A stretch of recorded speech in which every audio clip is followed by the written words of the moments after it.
Alam nyo ba mga mahal na ang ating atay ay tahimik na nagdudusa ng matagal na panahon? Madalas, ang unang senyales ay mararamdaman mo na lang kung kailan huli na ang lahat. Wala po itong nerve endings. Kaya kahit nasisira na ito, hindi po agad natin mararamdaman na masakit. Ngayon, aalamin natin ang top 5 na pagkain na tinatawag nating tunay na killer ng ating atay. At hindi lang ito ang mga karaniwang masasamang pagkain na alam ninyo. Pangako ko sa inyo, may isa dyan na siguradong ikagugulat ninyo. Panoorin niyo po ito hanggang dulo. Hindi lang natin aalamin kung sino ang mga kaaway, kundi pati na rin kung paano natin sila madali at masarap na mapapalitan para bigyan ang inyong atay ng panibagong pagkakataon sa buhay. Bago po tayo magsimula, isipin lang natin sandali. Ang inyong atay ay ang ating pangunahing filter at walang sawang chemical laboratory ng ating katawan. Gumaganap po ito ng mahigit 500 importanteng trabaho. Nililinis ang ating dugo mula sa lason, tumutulong sa pagtunaw ng pagkain, at nag-iimbak ng mga bitamina at enerhiya. Nagtatrabaho po ito ng 24 oras, 7 araw sa isang linggo. Walang pahinga, walang bakasyon. Kaya kapag kumakain tayo ng masama, ang ating atay po ang sumasalo ng pinakamabigat na epekto. Dahil dito, mas naging malinaw kung bakit napakaimportante na alagaan natin ito at maging maingat sa mga inilalagay natin sa ating plato. Kaya, ito na ang ating numero unong kalaban. Ito ay matamis, nakakaakit, at makikita mo kahit saan. Hindi lang ito basta asukal, kundi ang pinakatuso niyang kamag-anak, ang fructose na gawa sa pabrika. Lalo itong mapanganib kapag nasa likidong anyo, tulad ng matatamis na soft drinks or soda, mga juice na nasa box, mga iced tea, at mga energy drink. Para yang isang bombang asukal sa loob ng katawan natin. Kapag uminom ka ng isang baso niyan, ang atay mo ay binabagyo ng sobrang dami ng fructose na hindi na niya kayang iproseso. Dahil hindi niya kayang gamitin agad ang lahat ng iyon para gawing enerhiya, wala na siyang ibang pagpipilian. Ang gagawin niya, mag-uumpisa siyang gumawa ng taba at mabilisan pa.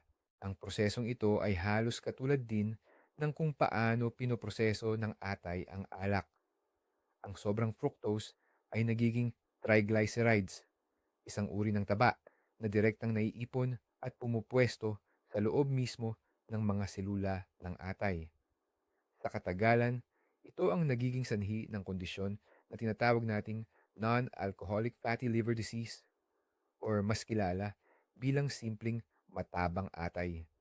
Isipin nyo na lang, ang pangunahing filter ng katawan ninyo ay literal na nababalutan ng taba at hindi na makapagtrabaho ng maayos.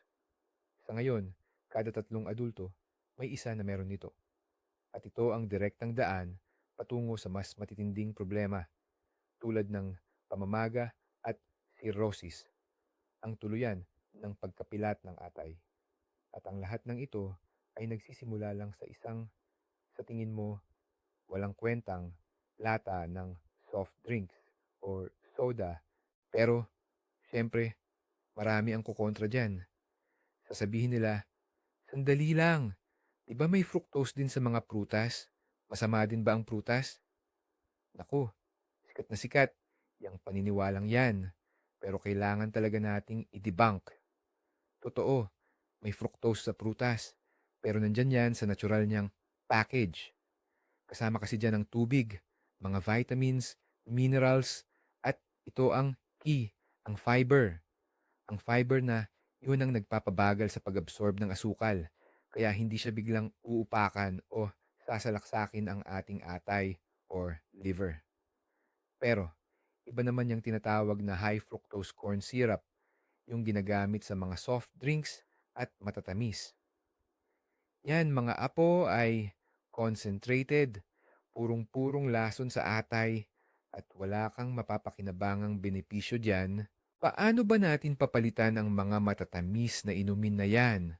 Ang sagot, simple lang at talagang napakagaling. Magsimula tayo sa purong inuming tubig. Ito ang pinakamatalik na kaibigan ng atay ninyo at ng buong katawan. Kung nakakabagot naman ng plain water, lagyan lang ng hiwa ng lemon, kahel, orange, o kaya naman ilang piraso ng dahon ng mint. Ang isa pang magandang kapalit ay ang mga herbal tea na walang asukal tulad ng chamomile, mint o salabat, ginger tea. Hindi lang sila pampawi-uhaw, mayroon pa silang kakayahang labanan ang pamamaga, anti-inflammatory, sa loob ng katawan. Sa paggawa ng simpleng hakbang na ito, aalisin na ninyo ang isa sa pinakamabigat na pasanin sa inyong atay. Ngayon, dumako na tayo sa pangalawang paksa sa listahan natin. Ito yung tinatawag nating hindi nakikitang salarin na nakatago sa napakaraming pagkain na makikita natin sa mga istante ng grocery. Ang pinag-uusapan ko ay ang trans fats. Ito ay mga taba na gawa sa pabrika na nililikha sa pamamagitan ng pagproseso ng mga vegetable oil. Gustong-gusto ito ng mga gumagawa ng pagkain dahil bukod sa mura, tumatagal ang buhay ng produkto at mas gumaganda pa ang texture ng kanilang binibenta. Mahahanap ninyo yan sa margarine, spreads, mga tinapay at pastry na binili sa tindahan, cakes, cookies, crackers, chips, mga semi-processed na pagkain, at syempre sa fast food. Halos lahat ng pagkaing crunchy or yung hindi madaling mapanis, malamang ay may mataas na trans fats content. Bakit nga ba napakadelikado ng mga ito? Ang mga trans fat ay parang banyagang material sa loob ng ating katawan. Hindi alam ng sistema natin kung paano ba talaga ito iproseso ng tama. Sa oras na pumasok ito sa atin, nagdudulot ito ng pangkalahatang pamamaga sa buong katawan. At syempre, ang unang tinatamaan ang ating atay. Sumisingit ang mga trans fat mass na ito sa mga balat ng selula ng atay at sinisira ang normal na operasyon nito. Dahil dito, na-stress at nasisira ang mga selula at lalong dumarami ang taba na naiipon sa atay.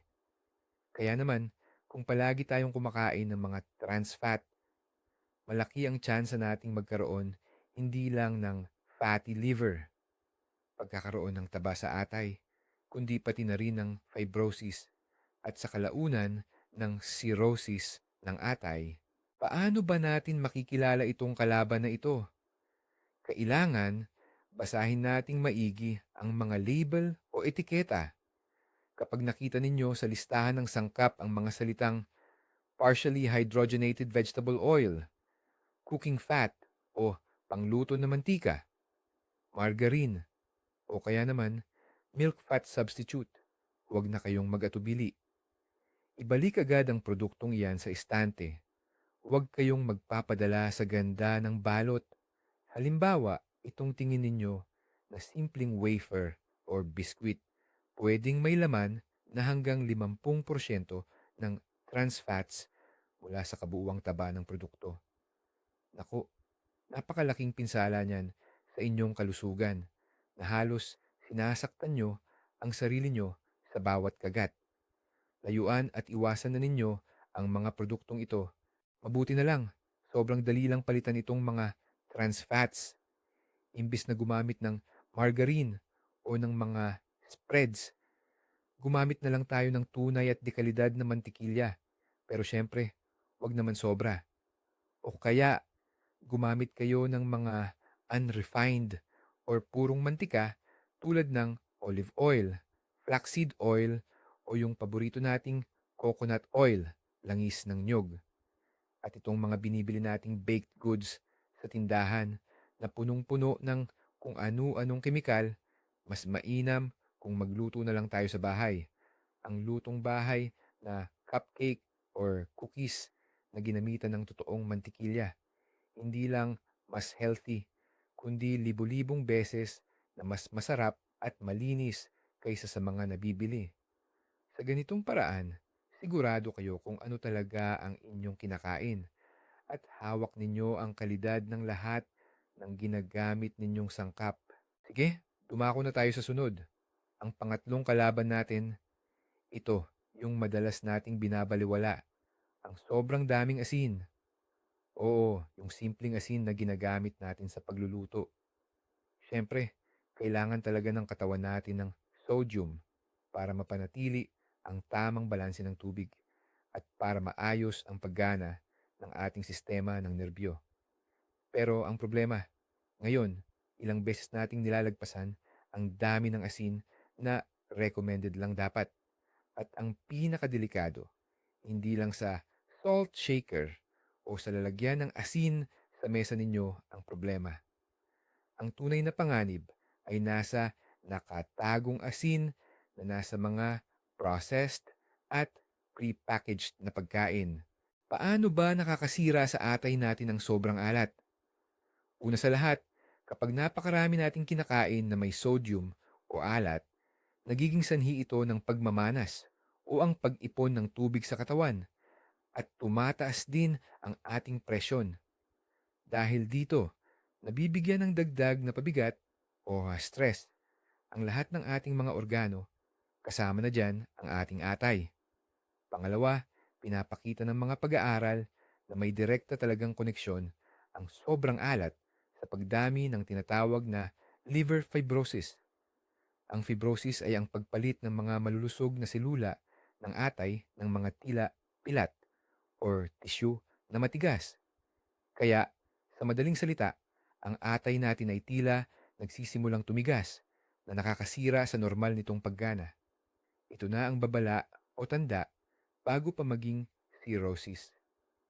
Talagang winawasak o iniiba ng asin ang hugis at hitsura ng mga selula ng ating atay. Baka iniisip mo na hindi ka naman ganoon kamahilig sa maaalat.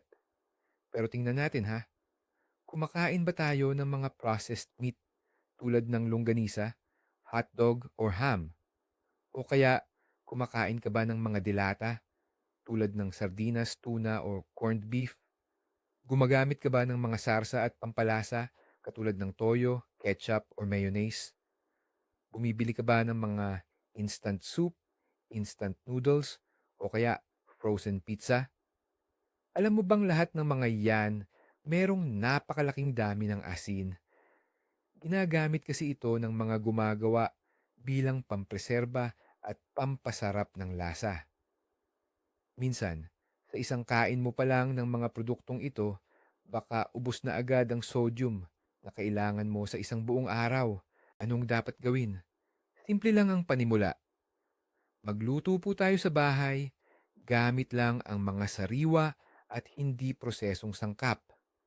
Diyan nyo talaga makokontrol ng husto kung gaano karaming asin ang ilalagay. Imbis na bumuhos ng asin, subukan nyo ang iba't ibang natural na pampalasa at herbs, ang bawang, sibuyas, paminta, paprika, luyang dilaw, oregano, basil, kasama na ang katas ng lemon o suka.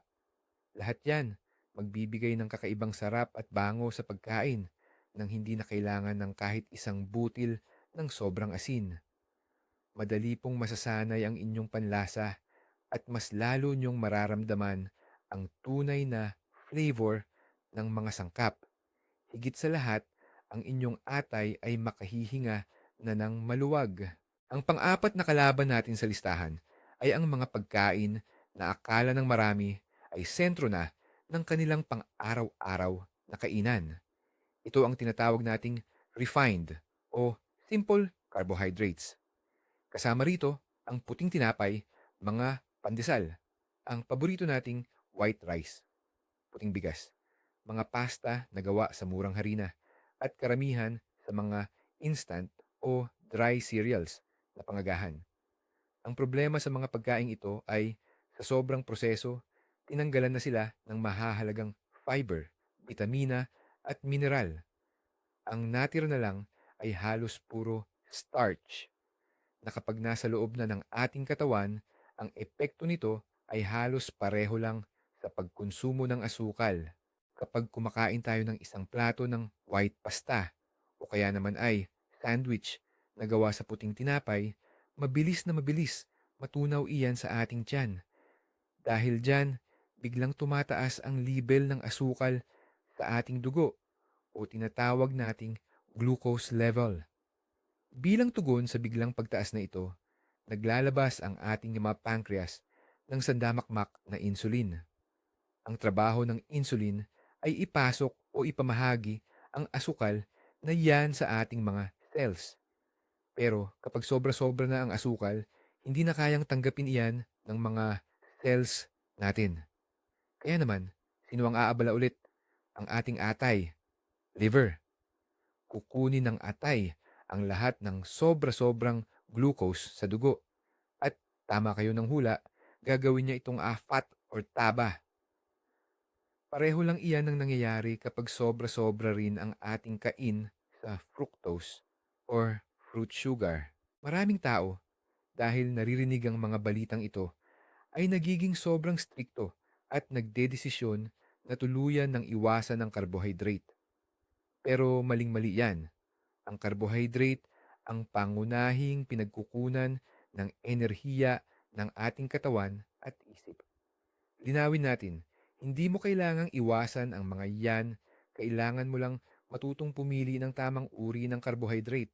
Ang tamang uri o ang tinatawag na complex carbohydrates ay mayaman sa fiber. Ito ang nagpapabagal sa pagtunaw ng pagkain. Dahil dito, dahan-dahan ang pagpasok ng asukal or glucose sa dugo at nagbibigay ng mas matagal na pakiramdam ng kabusugan. Higit sa lahat, hindi pa nito binibigyan ng sobrang trabaho ang ating atay at lapay. Ang pagpapalit ng mga ito ay napakadali lang at maraming opsyon.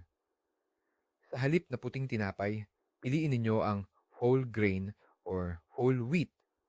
Ang puting bigas, palitan nyo ng brown, itim, or pulang bigas. Pwede rin kayong mag-substitute ng mga butil tulad ng quinoa, buckwheat, at bulgur. Kapag bibili ng pasta or noodles, siguraduhin na gawa ito sa durum wheat at wag ninyo itong i-overcook.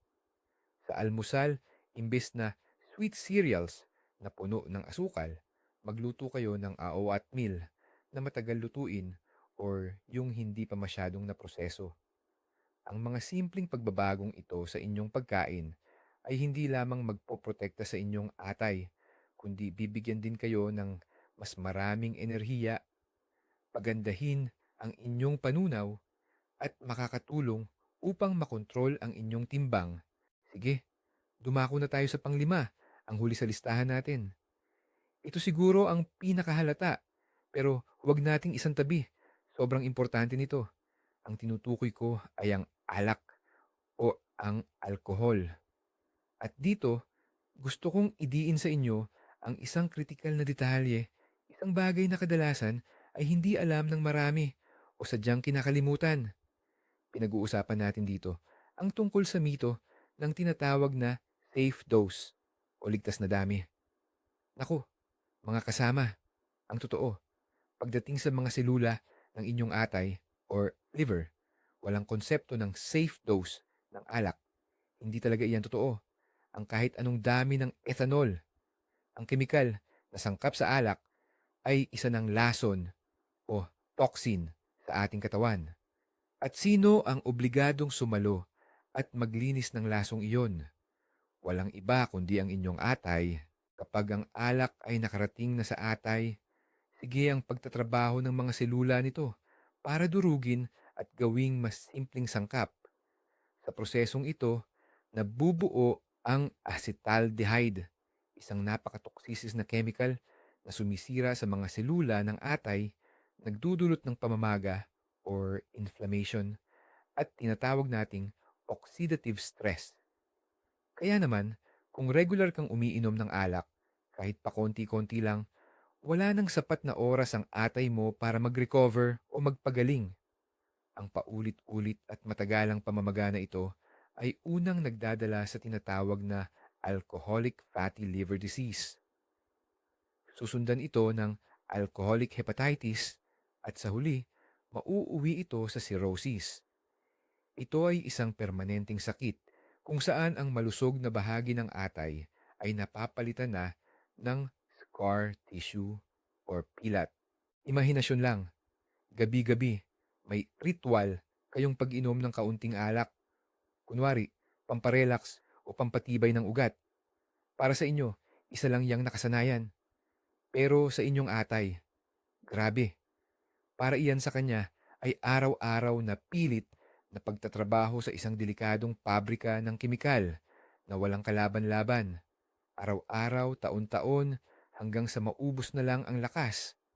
Sa kalaunan, ang makinarya na iyan ay maghihina, mangangalumata at bigla na lang babagsak. At ang pinaka nakakatakot diyan, tahimik lang itong masisira. Hindi mo man lang malalaman o mararamdaman hanggat 75%, 75% na ng trabaho ng atay mo ang tuluyan nang nawala. Ano nga ba ang pinakamagandang ipalit? Siyempre, ang pinakamahusay na kapalit sa alak ay ang tuluyan na itong wala sa buhay ninyo. Ang katawan ninyo, lalo na ang inyong atay, ay labis-labis na magpapasalamat sa inyo sa ganitong regalo. Pero kung naghahanap naman kayo ng ibang pagpipilian para sa mga okasyon o para lang may maiinom habang nagkukwentuhan, huwag kayong mag-alala. Ngayon, napakalaki na ng pagpipilian ng dekalidad na non-alcoholic na wine, beer, at meron pang matatapang na inumin na walang alkohol. Pwede rin kayong gumawa ng masarap at magandang mocktail na gawa sa katas ng prutas, mga juice drinks, o kaya naman ay mineral water. Huwag nating kalimutan, ingatan ninyo ang inyong atay. Tandaan ninyo, iisa lang iyan, kaya pahalagahan ninyo. Ayan, mag-summary na tayo. Kaya tandaan ninyo ito, matatamis na inumin, yung mga masasamang taba o trans fats sa mga tinapay at mga fast food, yung tago na asin sa mga processed food, simpleng carbs. At syempre, ang alak, ito ang 5 pangunahing kaaway ng ating atay. Ngayon, alam nyo na kung sino ang kalaban. At ang maganda, may ideya na kayo kung paano sila lalabanan sa pamamagitan ng masusustansya at masarap na kapalit. Pero may isang napakagandang balita na dapat nating malaman. Ang atay, lola at lolo ay isang kakaibang organo na may pambihirang galing na magpagaling sa sarili. Kapag inalis natin ang mga masasamang pagkain na iyan sa ating kinakain, hindi lang natin titigil ang pagkasira nito. Binibigyan natin ito ng tunay na pagkakataong magkaroon ng pangalawang buhay.